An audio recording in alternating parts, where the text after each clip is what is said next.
কখনো কখনো কিছু টাকা যতটুকু পারেন এমনভাবে নিজের কাছে রাখবেন যে ওই টাকাটা নাই, ওই টাকাটা আপনার না, অন্য কারো আমানত।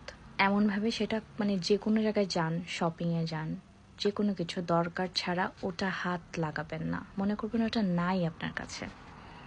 একদিন দেখবেন ওই টাকাটাই আপনার বিপদে সাপোর্ট হয়ে দাঁড়াবে, একটা সাপোর্ট থাকবে। যেমন আমি এটা করি, আমার হাতে এখন 10 পাউন্ড আছে, এভাবে আমি 10-20 পাউন্ড আমি আমার ওয়ালেটে রাখি। বাট আমি এটাকে এমনভাবে ট্রিট করি, এটা একটা কাগজের টুকরা, একদম একদম অনেক বেশি দরকার না হলে আমি এটা হাত লাগাই না।